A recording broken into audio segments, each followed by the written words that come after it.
เอา1 2 3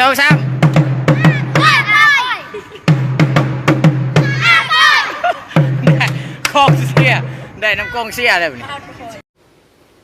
สบายดีหมู่เพื่อนชาว YouTube มื้อนี้เฮา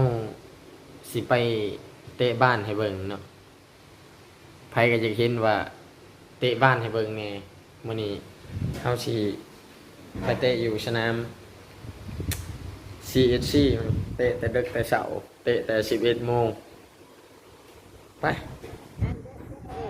ตอนนี้ครับมาหอดเดินเป็นทีมหอยแล้ว คนละสี เบิ้งนี่คนไม่ได้ออกงานรุ่นเลยเบิ้ง หอมบ่ หอมรสเลมอนเบิ้งนี่สิไปเบิ้งใส่เกลือก้อนไปใส่เกลือก้อน มากัดบ่ได้ส่งนี่ ชงนี่มากัดนี่รุ่นลิมิเต็ดนี่นี่แต่พูดจักมีแต่ยังพูดแต่ก็บอกเป็นยัง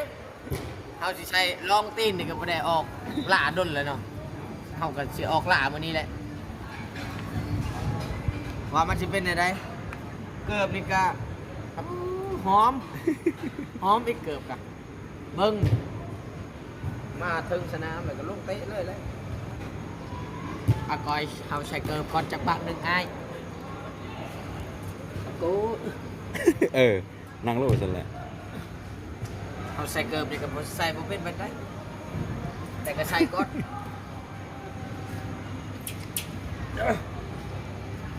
สเต็ปแบบนี้นี่คือขาดนี่นะอ่ะก็ได้อันนี้เขาอันนี้เขาตัดซื่อ มากัดยังวะ ๆเขาตัดซื่อๆเขาอยากได้มันขาด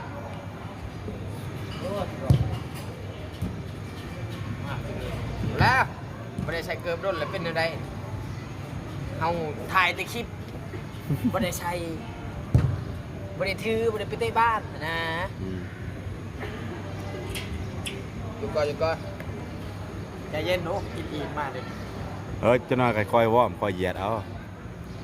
เบิ้งเด้อเอาก่อนสิเตะเบิ้งเด้อย่างโน้หอยกูเด้อในหนึ่งถ่ายบนช่องหรือช่องหน่อยกับช่องหน่อยถ่าย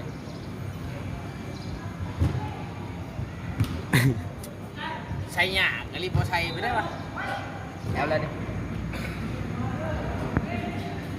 เกิบนี่กันรุ่นลิมิเต็ดเด้อนี่เด้อแจกเกิบนี่ซะเอาบ่ใครสิเอาสิแจกเกิบ มาเอาดอกหอมหลาย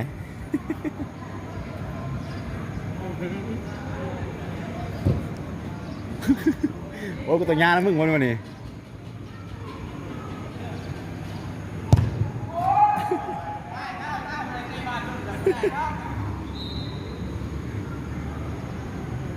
ตอนนี้เขาก็มาหอดเดินเป็นทีมหอยเลยอีหยังก็ใช้แหลมหมดเลยเขาสิมาโซ่สเต็ปการยิงเด้อเบิ้งเด้อพี่น้องเบิ้งนี่เบิ้ง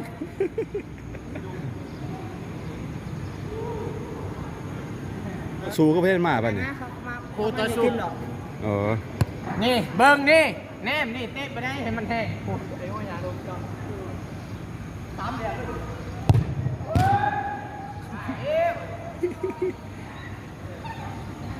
จะชื่อหัวไอ้ช่างมองดิกันเฮ็ดแนวกับหัว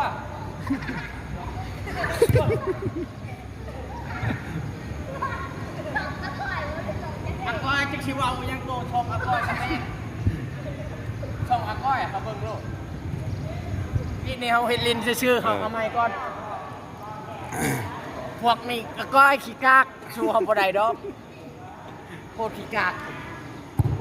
ว้ายได้แล้วเขามาบอกกับกองเชียร์ก่อนมาสัมผัสกองเชียร์เล็กน้อย ไปแล้ว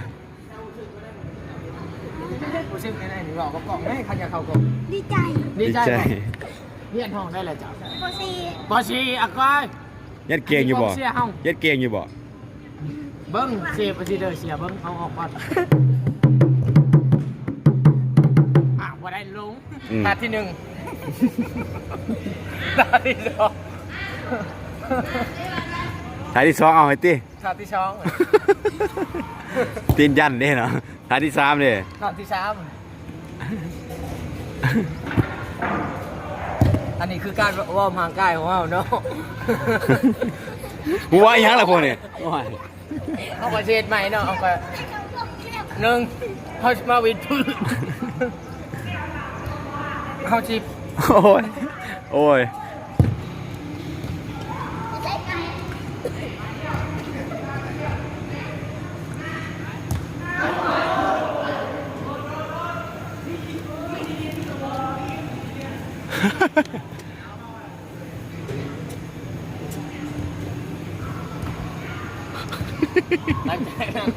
นายสาวอากอยก็จะเตะบอลแล้วนะอาก็ ไป ปะ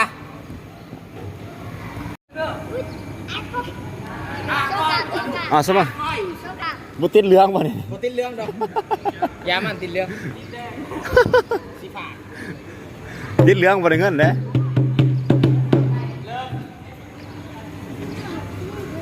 บ่มีเสือกักเดินบ่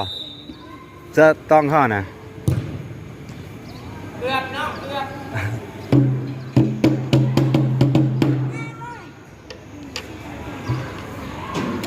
เอาดิเอาก้อยเบิ่งมาจักบาทหนึงกองเสียมีแต่กองเสียจะมันลาย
นี่คือกองเชียร์เขาเนาะตาย2 คนกะ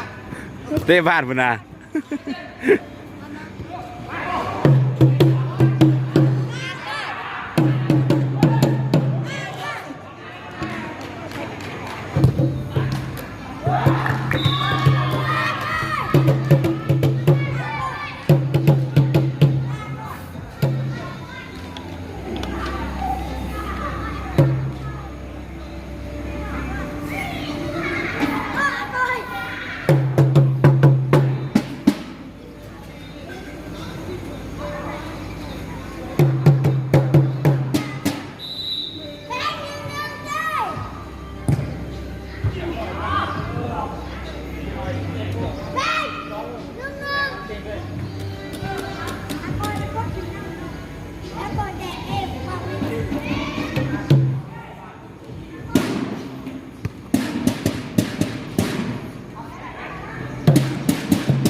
ก้อยยิง2 ประตูแล้วนะ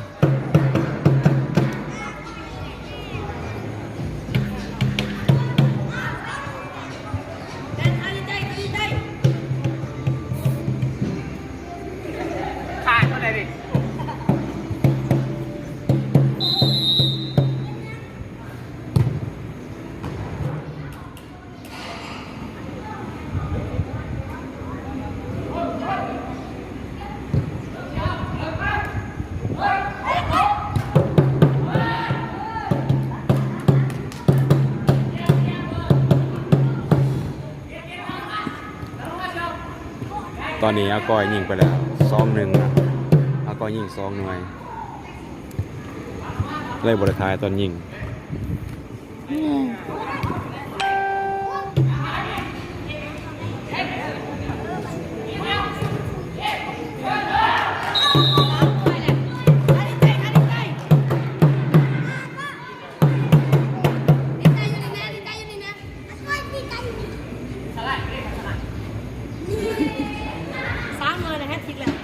อาก้อยยิง3 หน่วยแล้วเนาะ3-1ตอนนี้แค่จีบเราจังนะชุบแปดร้ายดีเลยเลิศจ้ะเลิศก่อนนี้ชุบเยอะเรียมหมด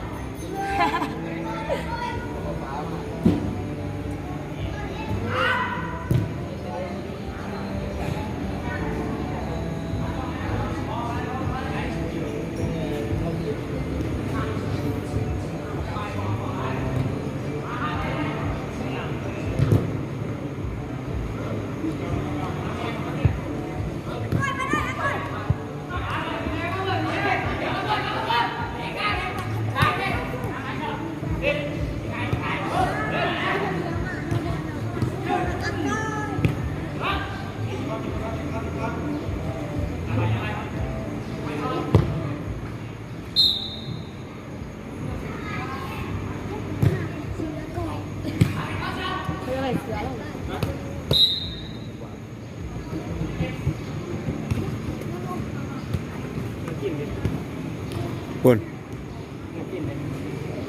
น้ำกินลืมมันเลยน้ำกินเรือจับมันเลยนะนี่ก็ตรงก็ตรง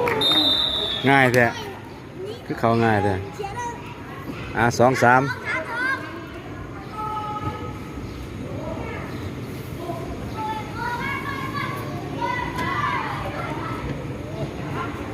พอไม่ทัน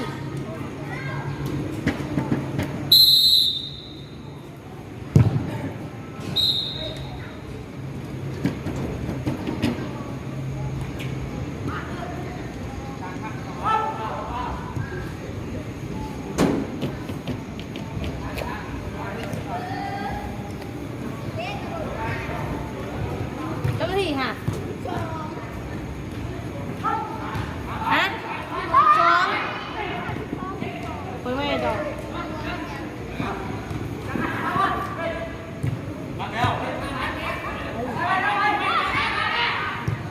บัวบัวเขา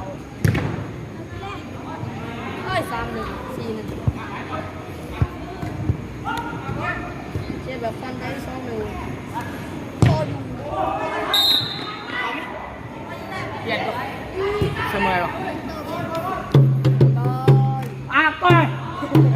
จะได้ยิงไป3 หน่วย ก้อยเขายิง2แล้ว 3 เขายิงหน่วย1 ไปยิง ให้ยิงยิง3ลูกยิง3เขายิง2เขายิงลูก1เจ้าอะไรแบบนึง เขายิง2 หน่วย 3เบิด 2 3 น้ำนะ ชาร์จดึงไว้ชาร์จดึงไว้น้ำกับชาร์จดึงบ้านดึงไว้ เมื่อยไรขาดผู้เบิ้งโคตรเมื่อยเลยเตะบ้านตอนบ่ายยิงเกือบ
มาลุยแท้บ่เนี่ย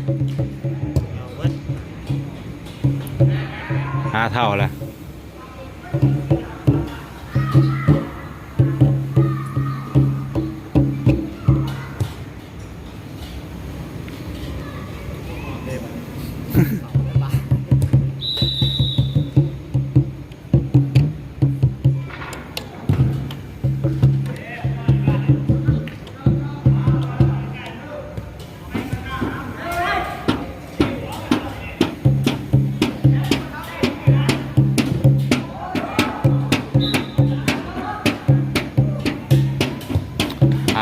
5 เ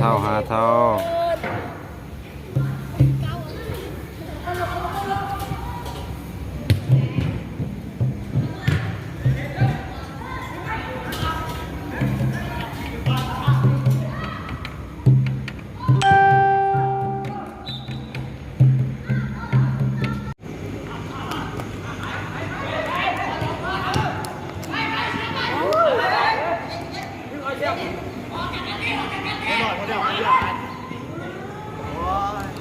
บ่ไปจ้ะ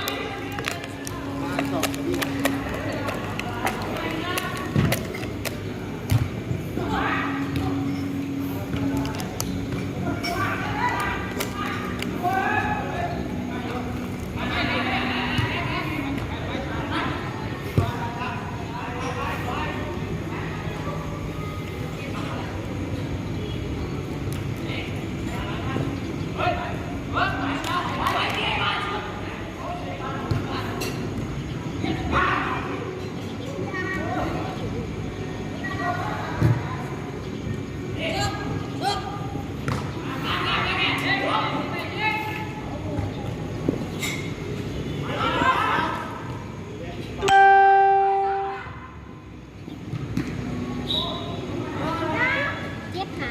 พาไปตลอด ตลอดได้การเดินติดเด้อ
ตอนนี้นำไป7 หา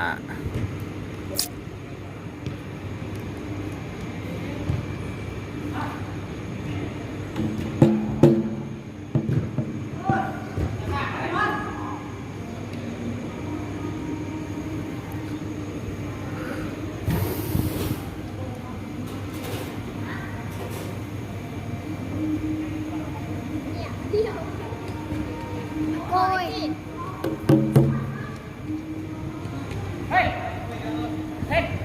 นั่งก่อน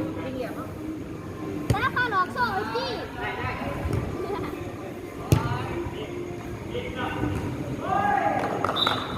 ไอ้อย่างนี้เนี่ยทุกคนนะ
ยุกกินเป๊ปซี่กับปลา เตรียมตัวจะ พวกเมืองมันบัด เศร้า ไปเบิ่งซ้ำนี่แหละพอแล้วบอย 7-5แล้วเนาะตอนนี้เนาะ 7-5แล้วเขาชนะ อืม เขายิงไป3ประตู อืม เรียบร้อย ถ้าผู้เรียนมาจะนิ่งก่อน ดีเขายิงไป